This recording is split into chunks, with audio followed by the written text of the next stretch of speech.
eu queria agradecer o convite aqui, né? Essa oportunidade de vir falar aqui com vocês. Muito obrigada.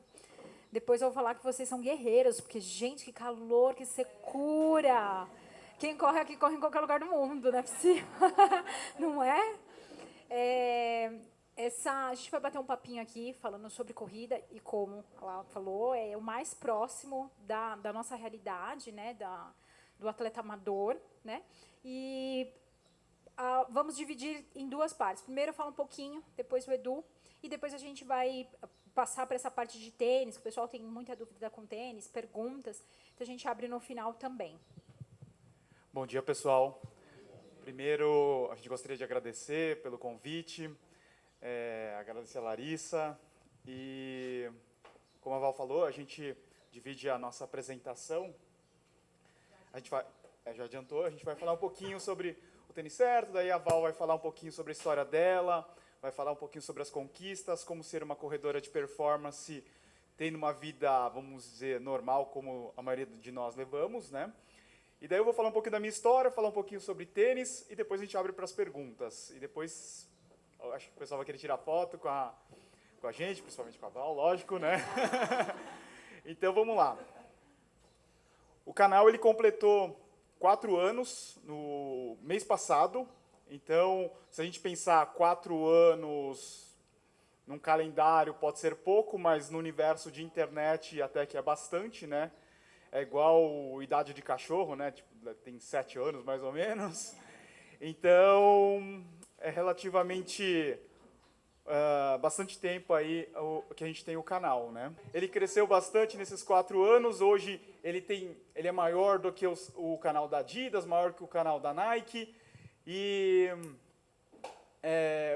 isso falando em canal especializado em material esportivo. E no ano passado, a Val entrou no canal e a gente tinha 11% de público feminino. Passado um ano, passou para 15%. O YouTube é uma plataforma muito masculina, né? E o Instagram é uma plataforma mais feminina.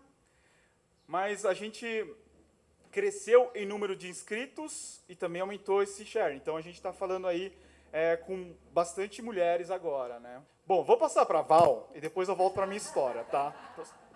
Val, lembra onde eu parei, tá? Tá, na hora que você ficou fofinho. A gente volta lá. Pessoal, eu vou falar um pouco da minha história, né? Não sei se todo mundo me acompanha na rede social.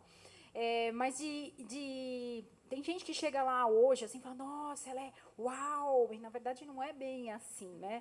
Eu estou há muitos anos no Instagram, acho que comecei em 2013, né, essa coisa de rede social, e lá atrás não tinha muito isso de você compartilhar os seus treinos, e eu desde 2013 fazia isso. Então, eu comecei a treinar para uma maratona, em 2013, e comecei a compartilhar os meus treinos lá. Falar o que eu fazia, como eu fazia. Na época, o pessoal postava muita coisa de prato de comida, unha, eram umas coisas bem nada a ver, umas fotos assim da família. E eu comecei lá atrás a fazer essa coisa de mandar, colocar o que eu estava fazendo de treinos. E eu percebi que as pessoas respondiam e falavam, nossa, que absurdo, né? Você está treinando para uma maratona, que coisa tão longe, né? E fui compartilhando cada um dos sentimentos. E aí, na sequência, algumas marcas começaram a me procurar e falar assim, olha, eu vou te mandar um tênis, eu vou te mandar uma roupa. Você influenciava pessoas a comprarem aquele, testa para mim e você fala o que você achou. Isso lá atrás, né? Então, e aí, em 2016, eu acabei entrando até para a Nike mesmo, como eles me convidaram. E eu achava isso incrível, né? Falar, caramba, eu sou uma pessoa comum, contadora, que tem essa oportunidade, né? Então, foi assim que começou. Quem é a Valerie? A Valerie tem 38 anos, tem uma filhinha de 10 anos, que tem uma história assim... Quando eu comecei lá atrás, quando eu fiz a faculdade, fiz 2 faculdades, casei, eu tinha 22 anos, né? Casei, montei minha casa, fiz o casamento dos sonhos. Então, na minha cabeça, a vida estava muito decidida, né? Então, eu fiz uma linha reta aqui, né? Fiz tudo direitinho, estudei, casei, tal, tudo certinho. Então, na minha cabeça, aquilo estava definido, né? Então, eu já imaginava que um dia eu ia correr para sempre, que eu ia ficar velhinha, e enfim, né? Então, essa era a história. Mas as coisas não são bem assim, né? Eu falo que a gente traça isso aqui e a vida faz assim, ó. Isso para tudo, né? Para a vida, para a corrida, é a mesma coisa. Você faz isso aqui, o plano, não, vou daqui, treino direitinho para chegar até o fim. E aí tudo acontece nesse meio e para você chegar aqui não é tão simples. Eu tinha 22 anos quando eu fiquei grávida e quando eu me tornei mãe, eu quis ser mãe, né? Então, eu não queria treinar, não queria, eu virei mãe. Então eu, até como mulher, eu fui me deixando de lado, né? Então eu não aquela coisa, você usa roupa que dá, você faz aquilo que é possível e não se preocupa muito. Eu tenho que estar bem arrumadinha. Você vai deixando unha, cabelo, maquiagem, porque eu sou mãe, né? Então, foi um período que aí a Duda lá, fofa, gordinha, ela tinha uns 3 meses nessa época e, para mim, era maravilhoso. Eu engordei 20 quilos na gestação e em 2012 para 2013, eu estava acima do peso ainda e eu ia fazer uma viagem. E eu falei, gente, eu preciso colocar biquíni, como é que eu vou fazer, né? Porque não dá, não me sinto bem, não me sinto feliz, não me olhava no espelho, aquelas coisas assim que você nem se olha para não ter que se incomodar, né? E eu falei, bom, eu vou fazer o seguinte, vou começar a acordar cedo, eu não tinha, trabalhava durante o dia, cuidava da minha filha à noite, falei, o que eu vou fazer? Vou ter que acordar mais cedo para poder ir treinar. Aí eu anotei na agenda, escrevi, acordar às 6 da manhã, correr 4 vezes na semana, tal. Aí chegou lá para abril e eu não tinha feito nada, né? Como a gente promete e não fez nada. E uma amiga me chamou para correr em Santos. Falou, olha, vai ter uma corrida em Santos, 10 quilômetros, e vai a turma da assessoria de corrida. E eu nem sabia que existia assessoria de corrida. Para mim era correr. Colocava o tênis e ia. E aí, quando eu cheguei lá, que eu fui, vi todo mundo vestido com a camiseta igual, todo mundo mega empolgado. Falei, gente, que bacana, né? Que turma bacana. E aí fiz a prova, e na hora que eu terminei a prova, eu falei assim, esse é o meu lugar no mundo, me achei, é isso aqui, eu quero isso aqui para minha vida. Da emoção que eu senti, sabe, de concluir uma prova e ter pessoas torcendo, uau. Terminei a prova, no dia eu falei assim pro treinador, chama Rodrigo Lobo, ele é muito bom. Falei, Rodrigo, eu quero treinar, me dá o treinamento. Depois de um mês, eu chamei de novo e falei assim, Rodrigo, não vai dar. Porque eu sentia dor no pé, no tornozelo. Eu descobri músculo que eu não sabia nem que existia, assim, de dor, sabe? Você falava, meu Deus, o que é isso? E aí ele falou assim, não, a gente está só começando. Você precisa insistir um pouco mais. Seu corpo está se adaptando a essa mudança. Então, nós vamos começar a fortalecer, vamos começar a fazer um trabalho. Você precisa ter paciência. Vai doer. Até você se adaptar, é normal. Eu falei, bom, então tá bom, vamos insistir mais um pouquinho. Aí eu fiz a primeira meia maratona com assessoria, com orientação dele, lá perto de casa. Perto de casa não, na rua, passava nas ruas de casa, em São Bernardo. E aí o que aconteceu? Eu senti tanto prazer, tanta alegria, porque estavam pessoas conhecidas, né? Então eu passei na frente da minha casa, estava toda a minha família, passei na outra rua, estava a turma da assessoria. Então se sente uma coisa incrível, né? De fazer uma meia dentro de casa. Aí eu virei e falei assim, Rodrigo, estou decidida, vou fazer a maratona de São Paulo. Isso assim, para quem não queria nem treinar, falei, vou para a maratona. E aí eu fui. Eu comecei a treinar, treinei 2 meses e fui. Então eu fui para a maratona de São Paulo, eu tinha só 5 meses de treinamento mesmo, né? Fui, terminei a maratona em 3 horas e 58. E foi emocionante, aquela coisa de, eu queria parar no quilômetro 30, e aí passou alguém lá, que é da assessoria, começou, olha para frente, para de chorar, vai, vamos. E eu não quero mais, eu não aguento mais. Aquela choradeira, né? Não, vamos terminar. E eu fui. E nos quilômetros finais, os 2 últimos, eu só pensava na minha filha. Eu falei, meu Deus, eu tenho que ver minha filha, ela tá aqui, eu preciso lá encontrar com ela. E foi isso. No final, eu chego com a minha filha, ela estava na chegada, eu peguei a mão da minha filha e atravessei com ela. E, de novo, eu falei, eu quero isso aqui para a vida inteira, né? Doeu muito, mas eu vou fazer isso aqui direitinho. E voltei o ano seguinte para a Maratona de São Paulo também, em 2014. Lá, olha, essa aqui foi a meia maratona que ela cruzou comigo, que eu falei que eu fiquei, não, eu quero isso aqui, agora eu vou para a maratona mesmo. Ela estava junto comigo na chegada. E então, na segunda maratona, que foi a Maratona de São Paulo, eu falei, eu quero eu quero começar a fazer as majors, né, que são as maiores maratonas. Aí você começa a conhecer, começa a perceber como que... Começa a conversar com outras pessoas. Eu corri Chicago, eu corri Nova York. Então, você começa, puxa, deve ser muito legal, né? Ao passo que é muito legal, existe todo um outro passo também de como é que eu vou chegar lá, né? Como é que eu vou fazer para me estruturar para chegar lá. E desde que eu tive esse sonho, eu entendi que eu sozinha não conseguiria chegar lá. Porque financeiramente eu não conseguiria bancar isso, né? Então, eu tinha lá as contas da casa, conta da escola, condomínio, tal, as coisas, as despesas da casa. E eu falei, bom, eu não consigo pegar 10 mil reais e investir só em mim para ir correr, né? Não dá, eu vou ter que me organizar. E foi aí que eu comecei a me organizar com realmente guardar dinheiro só para isso, né? Para realizar o meu sonho. Isso em 2014, né? Em 2015 eu corri o Rio, fui correr a maratona do Rio. E no quilômetro 37 eu tive cãibra. Precisei parar, chorei. Aí, a hora que eu levantei, eu falei, eu quero índice para Boston. Eu vou até... Estou no 37. Falta isso aqui, ó. Levanta e vai. Engole o choro e vai. A hora que passou, levantei e falei, vamos embora. Levanta. Eu tinha que fechar até em 3h25, 3 horas e 25. Falei, dá tempo, levanta, vamos lá. E realmente, cheguei lá com 3 horas, 25 e 25. E aí eu consegui o meu tão sonhado índice para Boston, né? Fui para Boston em 2016. Só que foi um período que eu também precisei tomar uma decisão. O meu marido tinha perdido o emprego. E eu falei, e aí? Vou gastar todo o dinheiro comigo? Né? Vou financiar o meu sonho sozinha? Com tudo isso acontecendo em casa? Aí eu falei, eu vou me organizar e vou. Falei com algumas pessoas, o que vocês acham? Minha mãe, vamos, eu fui. E assim, para quem, de repente... Assim, eu lembro que, na época, eu pensava, gente, Boston é um negócio muito fora da realidade, né? Quem sou eu para querer ir para Boston, né? Correr? Então, ficava uma coisa muito além. Eu falei, não, vamos lá. É difícil conseguir o índice, se você conseguiu, você vai. Então, eu fui para Boston. E lá saiu o meu sonho de correr todas as majors, né? Então eu falei, a partir de agora é isso que eu quero para minha vida. Muita gente não entende isso. Muita gente olha e fala assim, mas, você é louca, você fica treinando de madrugada, isso, aquilo, para poder correr maratona. É isso, né? Cada um tem o porquê que você levanta. O meu porquê é isso. Eu quero fazer todas, né? Completar todas. E aí, depois a gente vai falar um pouquinho dessa chegada específica, foi uma chegada muito importante, novamente em São Paulo, e depois a gente fala um pouco sobre isso, tá? Então, essa foi a história que eu contei para vocês. Gravidez de risco, eu tive... A minha filha foi bem difícil tê-la, né?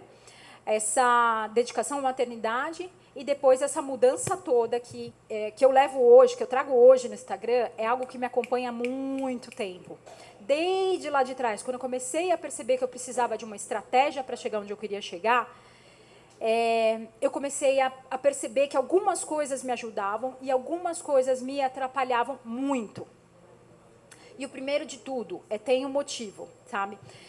Isso aqui, eu aplico assim na corrida, mas é o que eu falo que vale para a vida, sabe? Se você tiver isso aqui para a vida, são 9 pontos, 10 pontos que você vai... Se levar para a tua vida, vai funcionar também como funcionou para a minha. Tem um motivo, né? Eu acho que é o principal. Se você souber onde você quer chegar, é o primeiro ponto de todos, você vai chegar. Como eu disse, não é uma linha reta, vai acontecer 1000 coisas, mas se você olhar, eu quero isso daqui, é ali que você vai chegar, tá? Tem a disciplina. A motivação é um negócio, principalmente quando você pensa assim, eu vou correr prova tal. A primeira coisa é a motivação. Todo mundo vai, eu vou, vai ser muito legal. Mas entenda que a motivação vai acabar, é a primeira que acaba. Porque quando as coisas começam a ficar difíceis, você não tem mais vontade de fazer. Aí que entra a disciplina. E a disciplina é você fazer o que você tem que fazer, mesmo sem você estar com vontade de fazer. Você tem que levantar. Muitas vezes é muito mais comum você não sentir vontade de fazer alguma coisa do que você sentir vontade. Na corrida, então, o nosso corpo ele não quer se movimentar, ele quer poupar energia, é o processo contrário. Então, a tua cabeça vai ter que ser muito firme para falar, você vai levantar. Onde você quer chegar? Todos os dias essa pergunta tem que ser muito... Onde você quer chegar? Eu quero lá, então eu vou levantar. É isso que você tem que ter. Certo-se de pessoas positivas. Gente, hoje, essa coisa de rede social é muito comum você ter pessoas que tentam te derrubar, né? Por quê? E entenda, não é o sonho delas, é o seu. Ela não tem a obrigação de vir para você e falar, uau, porque ela não entende. Não é a convivência dela, não é o que ela espera. Então, ela vai virar e vai falar, isso para mim é uma tremenda uma bobagem. A hora que você se contamina com isso e fala, uma bobagem, ferrou. Porque o teu sonho vai fazendo afundando. Então, você tem que se blindar. Como você faz isso? Só de gente positiva. Ah, mas isso é viver no mundo de Alice. Não, não é. É você manter teu sonho vivo, tá? Não se faça de vítima. Isso foi, talvez, uma das maiores lições que eu tive que aprender nesses últimos tempos. Todo mundo tem um problema, tá? Todo mundo tem um problema. Em maior ou menor grau, todo mundo está passando por algum problema. E, às vezes, a gente acha que só com a gente está acontecendo as coisas ruins. Então, assim, fato é, todo mundo vai morrer um dia. Todo mundo vai chegar no fim. Então, isso não é um castigo, tá? Porque a gente olha, às vezes, para a morte como se fosse algo muito ruim. Isso tem que ser trabalhado, tem que ser pensado, tem que ser estudado, tem que ser entendido. Se eu vou morrer, então, isso é só o fim. Não é algo que vai... uma maldade ou alguma coisa do tipo. É algo que eu preciso aprender a lidar. E já que eu vou morrer, o que eu vou fazer até lá? Como é que eu vou tratar isso? Como é que eu vou tratar minha vida? Vou fazer dela algo que tenha valor ou vou deixar as coisas mais ou menos? Né? E nisso, quando aparece doença, quando aparece um problema, quando aparece uma dificuldade, a gente se coloca lá embaixo. Fala, mas é só comigo. Não, isso vai acontecer para todo mundo. A forma que você vai lidar com esses problemas vai definir quem você é. Ou você assume isso com força e fala, beleza, vamos resolver. Ou você vai criar desculpas e vai afundando cada vez mais, né? Não se compare. Nossa, essa em rede social e para corredor é incrível, né? Porque a gente fica assim, ai, nossa, você viu, o amigo correu 30 quilômetros, eu corri só 24. Ai, olha, ele fez em tanto e eu fiz em tanto. E a gente esquece que essas comparações são impossíveis. A gente não pode comparar nem prova com prova. Eu tive agora em Berlim e eu ficava falando o tempo todo, ai, mas Londres foi muito mais legal, mas Londres foi muito mais, foi bonito, foi... Não dá para comparar, são momentos diferentes, são dias diferentes, são lugares diferentes. Como é que a gente compara com um coleguinha do lado? Porque tem duas coisas que podem acontecer aí. Ou você se coloca aqui embaixo e lá vai você ficar chateado, ou você coloca muito lá em cima e aí você fica numa zona de conforto. Você não cresce mais, você está melhor que todo mundo. Mas quem é esse todo mundo? Né? Não se esqueça de perceber a beleza oculta. Também é um outro dos maiores ensinamentos que eu descobri na corrida e na vida. Toda vez que estiver acontecendo uma coisa ruim, abre o teu olho e percebe o que está acontecendo de bom.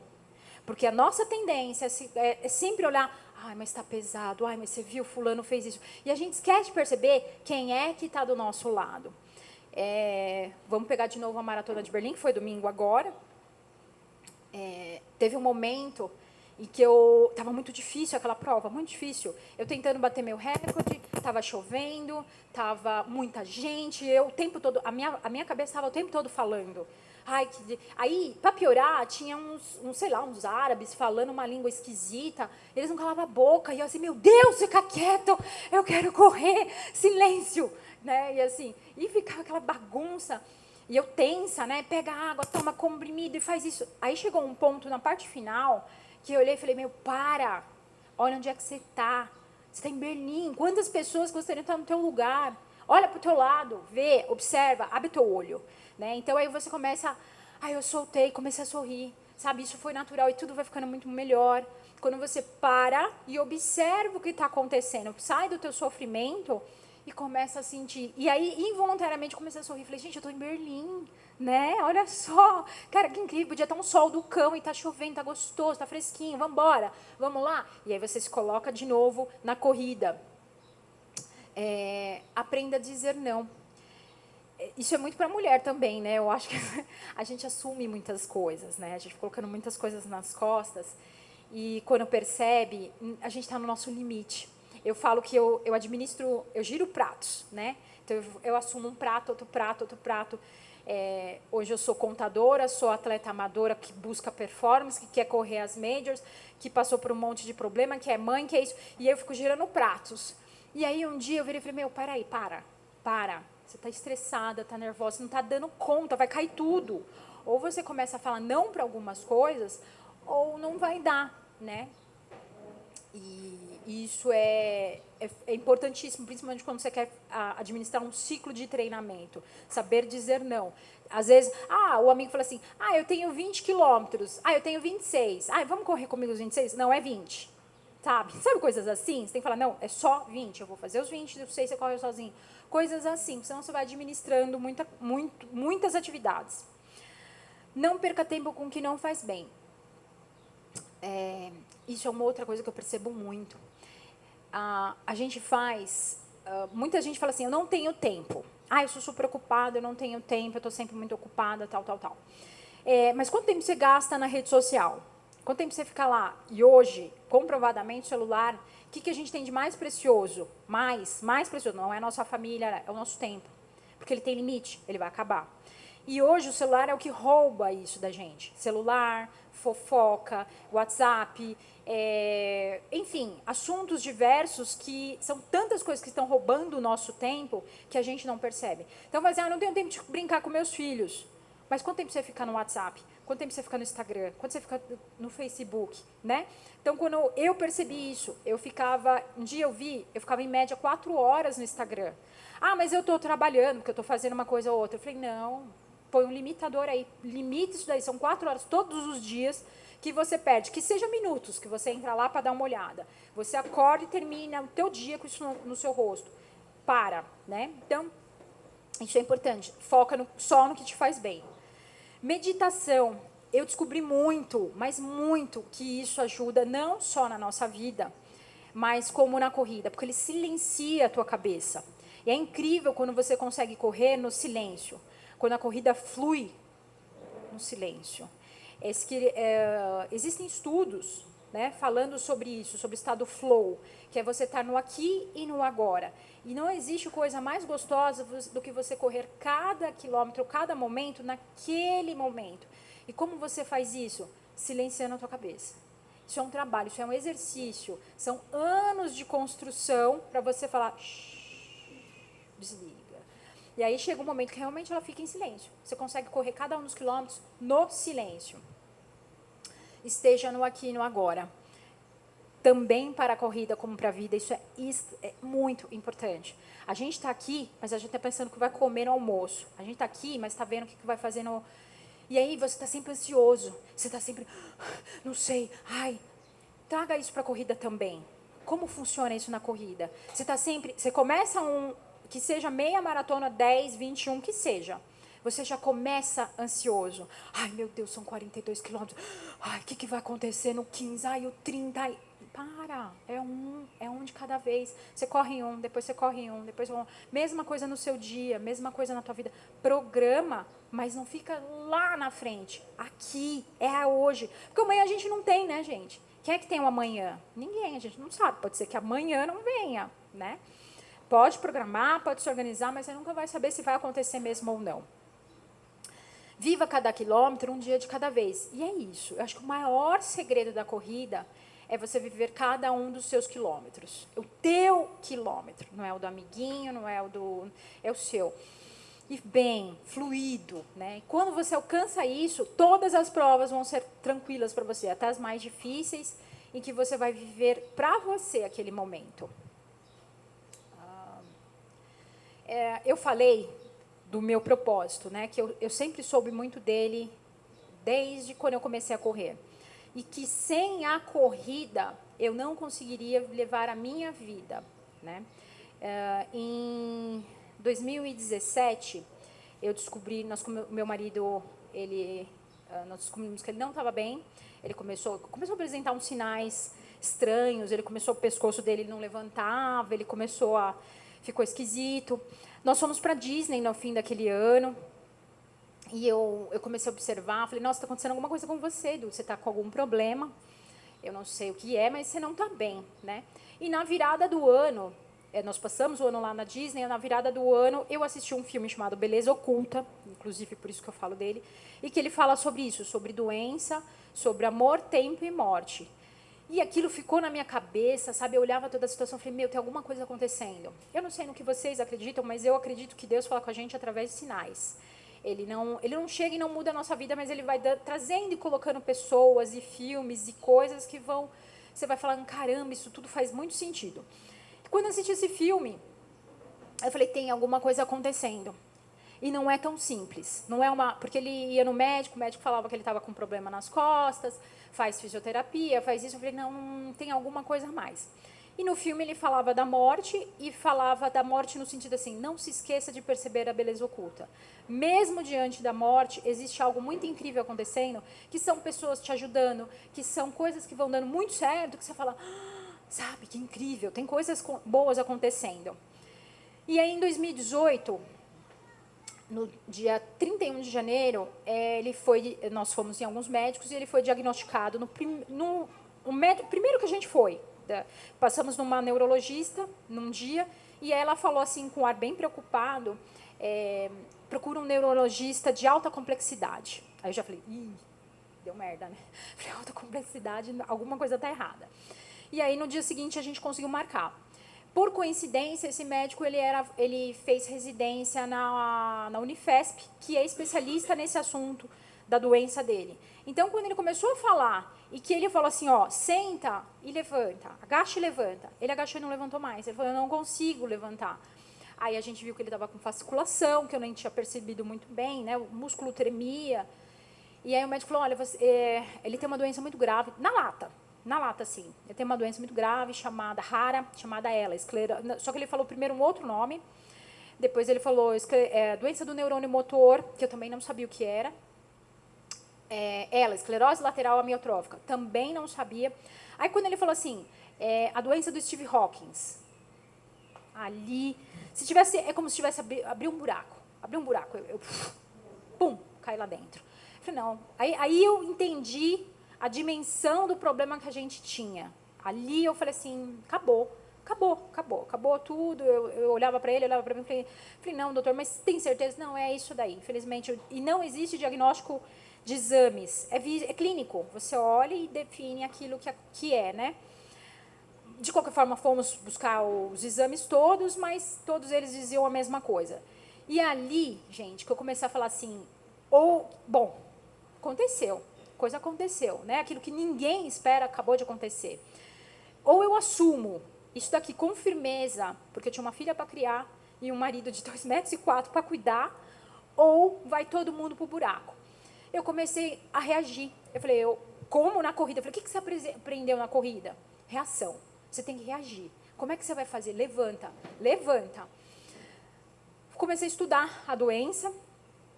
Comecei no começo, lógico que não, né? Você fica em choque por um bom tempo. Mas depois eu falei, bom, vamos reagir. Vamos estruturar a casa para adaptar para ele. E é muito incrível como a gente não percebe como as pessoas que são deficientes... É impressionante. Você acha uma escada, você acha normal ter uma escada.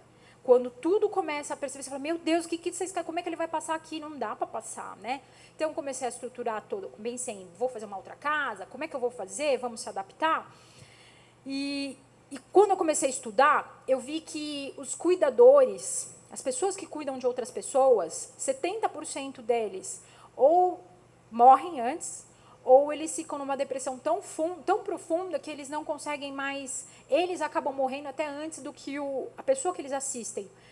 Porque é muito triste. É muito triste você ver uma pessoa muito ruim, que você ama, enfim, pai, mãe, filho, e ver aquela pessoa indo e você não poder fazer nada. Eu falei, bom, então eu vou ter que cuidar disso também, porque se eu não estiver firme, ninguém vai estar firme. E foi aí que eu falei, eu vou continuar correndo. Eu falei, a corrida vai ser meu antidepressivo. Eu vou levantar todos os dias por eles e vou continuar correndo. Até me emociono.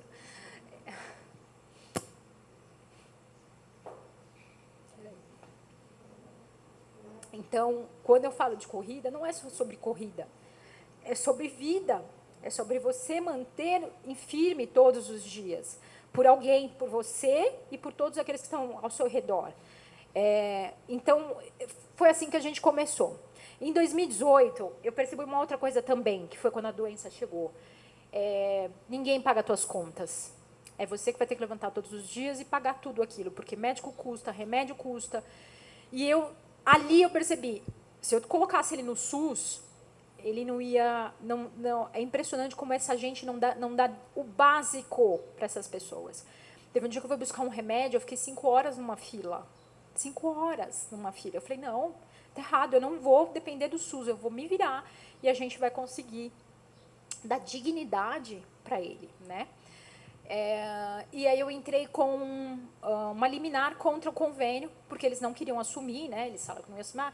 Aí eu entrei com processo, e vai, advogado, vem, tudo. E tudo isso precisa estar muito forte emocionalmente, porque você tem que brigar com pessoas. As pessoas acham que, não.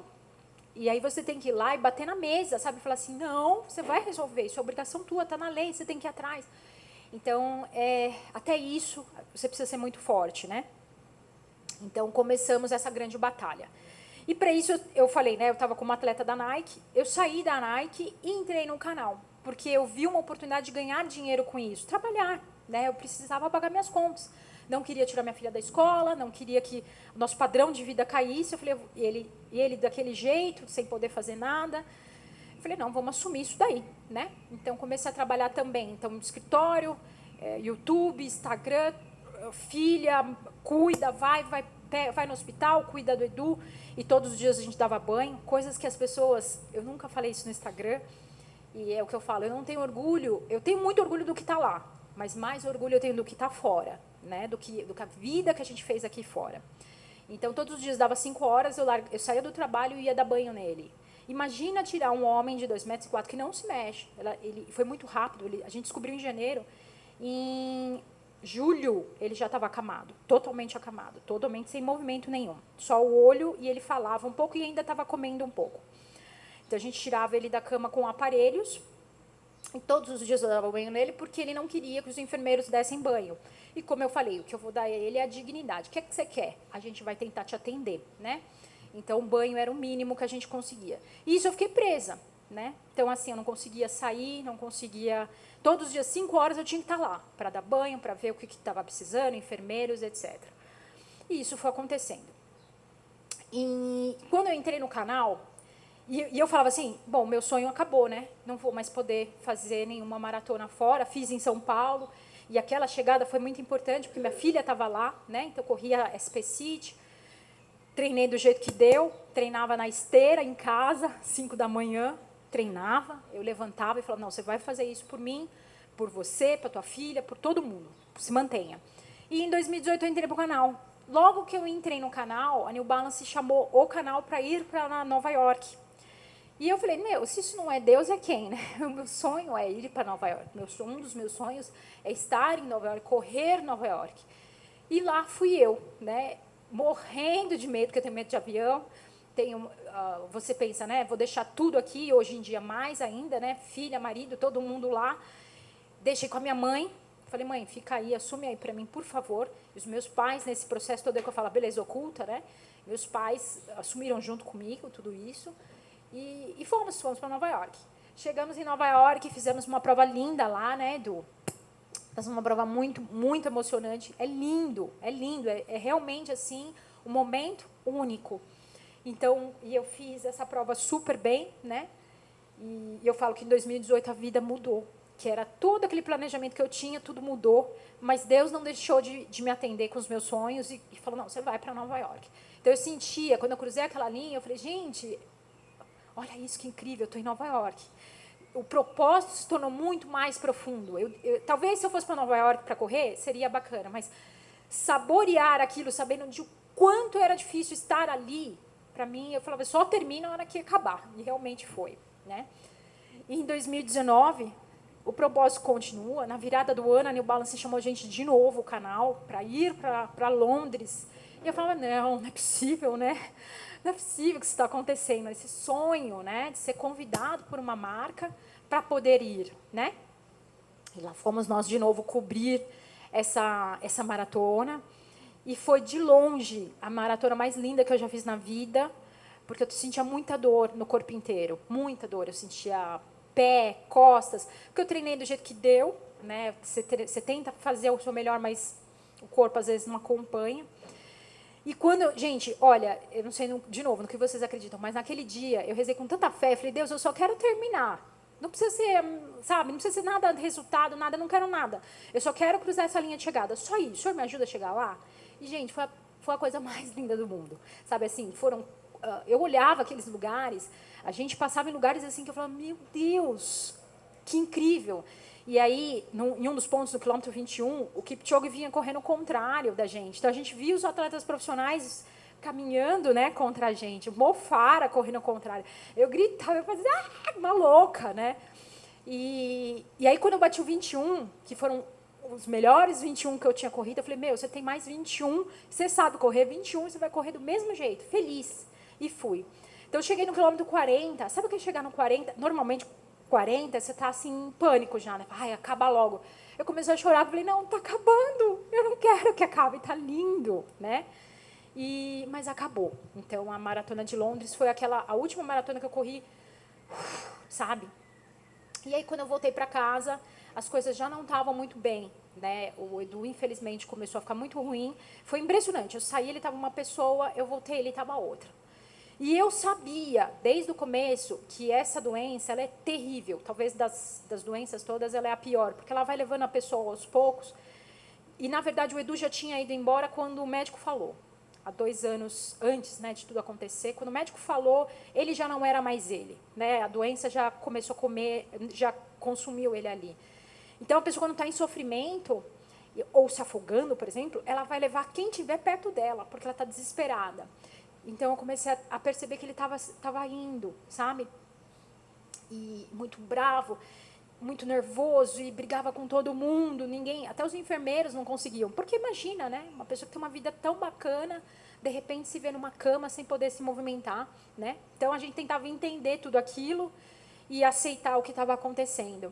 E foi, chegou um ponto que ele perdeu realmente a voz, começou a perder a voz, a capacidade de engolir. E eu falei, a partir de agora você não pode mais comer.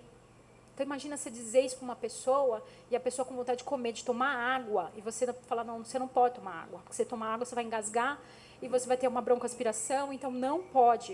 Então, a gente começou a ter brigas por isso. Eu quero beber, eu quero tomar água, e eu não. Sabe, você vira uma mãe ali, não, você não pode. Né? Então, isso tudo foi muito difícil logo depois de Londres. E eu sabia desde o começo que o pior iria ser o fim. Desde o começo eu sabia assim que a coisa ia piorar, e que não existia saída. Não importa o que eu fizesse, a morte era a única coisa que existia nesse processo. Então, novamente, a maratona, ou a corrida me ensinou, né? Começo, meio e fim. E eu falei, nós vamos terminar isso aqui desde o começo, com classe, com dignidade. Então, ele foi até o fim muito bem assistido, né? E aí, há 3 meses atrás, ele faleceu, acabou falecendo, mas não foi um descanso, né? E isso me ensinou demais. Todo esse processo me ensinou a enxergar tudo o que acontece de forma diferente. E nesse meio, tudo isso acontecendo, eu continuei treinando para uma outra maratona, porque a gente tinha sido também convidado pelas Subviagens para ir para Berlim. E eu falei, de novo, é o meu sonho, né? E no meio desse processo, a morte é muito difícil. A gente fala disso com vida e morte, né? Vida e morte. É impressionante, parece que abre um buraco no tempo, no espaço, eu não sei, que te afunda. Aquilo é tão firme, aquilo é tão bruto, que te leva para eu não sei nem direito explicar. Eu sei que eu fiquei alguns dias muito mal. Muito, muito, muito, muito mal. Questionando por que isso estava acontecendo, tentando entender por que estava acontecendo isso com a gente. Eu olhava para minha filha, olhava para a família e falava, né? Por quê? A gente nunca vai responder, nunca vai saber quais são as respostas, né? Só Deus sabe disso. Eu só conseguia perceber que durante tudo isso nós tivemos muito apoio. Nós tivemos médicos, nós tivemos enfermeiros, nós tivemos suporte. O Edu sempre me ajudou demais, sempre. Meus pais, o tempo todo muito presentes, né? Eu nunca estava sozinha, eu nunca estive sozinha. Né? Eu falava que Deus esteve nesse processo o tempo todo. E eu ia me levantar. Né? Eu falei assim, eu vou respirar, vou sentir meu luto, mas eu vou me levantar. E aí eu falo, Berlim virou o meu, eu vou levantar. Então eu comecei, alguns dias eu não conseguia levantar, eu falava, não, hoje eu não vou, e tudo bem, hoje você não vai, fica em casa. Então, cuidava da Duda, cuidava dos meus afazeres. E todos os dias eu chorava muito. Não tinha um único dia que eu não ia para o banheiro, e eu não fazia isso na frente de ninguém. Eu ia no banheiro, num banho, e chorava, no carro eu chorava, tentava entender. E foi passando. Quando Berlim começou a chegar perto, quando eu olhei, falei assim, 29/9/2019, cheio de 9, né? Eu falei, o que é 9, né? O que é o número 9? Comecei a ter essa coisa. Fui olhar e vi que número 9 significa fim de um ciclo e começo de outro. E eu falei, olha lá, está acabando. É um ciclo que você vai ter que se fechar. Berlim vai ser o seu fechamento, vai ser a sua prova difícil, mas você vai fechar. E eu falei, vamos lá, eu vou treinar de novo. Levanta todos os dias. Naquele esquema, acordava às 5 da manhã, 5 e pouquinho, cuidava da minha filha, ela ia de perua para a escola e eu ia treinar, ia para o trabalho, cuidava dela à noite. Mantenha a rotina. Quando tudo está difícil, mantenha a rotina, porque a tua cabeça não precisa pensar muito. Eu não deixava ela pensar. Vai, faz o que você tem que fazer e vamos embora. Vai, faz o que você tem que fazer e vamos embora. Vai, vamos lá, vamos lá. E então chegou Berlim, né? E o meu treinador falou uma coisa muito importante. Ele falou, você passou por muitas coisas. Então, mantenha o teu pensamento naquilo que eu falei, cada um dos quilômetros. Não pensa no que aconteceu e nem como foi tudo, porque senão você fica emocionada. E isso vai atrapalhar teu batimento cardíaco. Tudo, né? Tudo assim pensado. Isso vai atrapalhar teu batimento cardíaco. Você vai correr emocionada. Então, não se emocione. Mantenha essa emoção para depois que você cruzar a linha de chegada, tá? Mantenha-se firme e vai até o fim. E eu já sabia fazer isso, né? Porque eu fui treinada, né?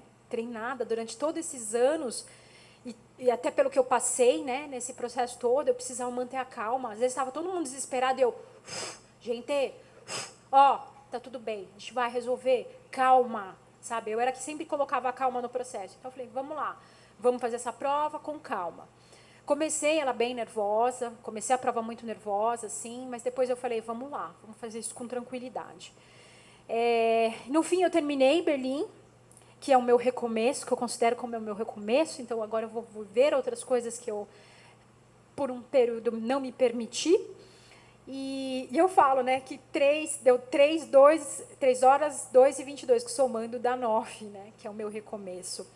E eu terminei como a primeira brasileira nessa prova, que para mim foi uma surpresa muito grande. E eu falava assim, né, eu vou para lá e eu vou fazer o meu melhor, como eu fiz em tudo. Eu vou fazer o meu melhor. Aquele dia eu vou entregar o que há de melhor em mim. E o que eu consegui entregar foi esse resultado. E hoje eu converso com pessoas falando exatamente sobre isso, sobre ter fé, sobre não desistir, sobre continuar. E é incrível como eu consigo encontrar pessoas depois que falam, eu acreditei no que você falou, eu estou correndo, me livrei da depressão, troquei de namorado, sabe, coisas assim. E é muito bom, porque a gente arrasta pessoas, né? O esporte ele é tão positivo, ele é tão bom que ele arrasta pessoas. E a história é muito louca. Eu sempre falava que eu ia terminar com Tóquio. Lá atrás, eu falava, Tóquio é difícil, Tóquio é caro, vai ser a última. Eu nem sabia como eu ia pagar as outras. Mas eu já sabia que Tóquio ia ser a que eu ia ter que me preparar para poder ir, né? Então, eu fiz Boston, Chicago, Nova York, Londres, Berlim, e aí veio Tóquio. E Tóquio a gente teve que fazer a inscrição por caridade. Foi uma grana, foi uma bala, assim, sabe? Mas eu falei, eu vou pagar. Fizemos por caridade, eu consegui minha inscrição. Então, vamos para lá 2020. Vai ser a que eu vou fechar, se Deus quiser muito bem. Faltam 143 dias para Tóquio, estou contando, né? E essa é a minha história. E eu quero, inclusive, tatuar todos esses símbolos, né? O Edu preparou essa arte e falou, nossa, porque eu estava pensando, né? Precisava de uma tatuagem, queria fazer uma tatuagem.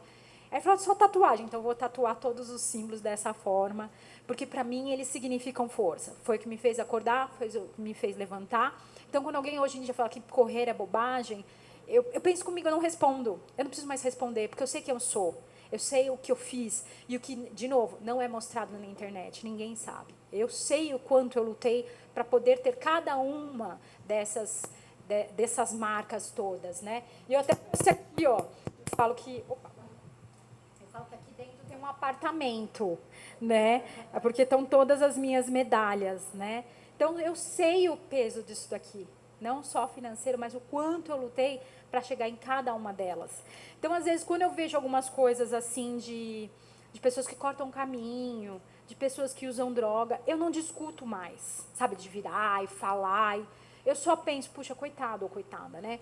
Tá perdida, ainda não se encontrou. Porque quando você descobre o quanto isso vale, a tua vida passa a ter sentido, o teu propósito, né? Então, isso aqui lógico, é um objeto, né? Isso vai ficar. Eu falo para minha filha, só que o que eu vou deixar para você é isso, né?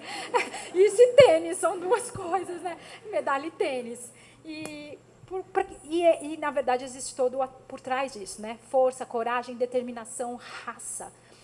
A gente percebe que está faltando isso. Raça. Por que você levanta? Para quem você levanta? O que você faz, né?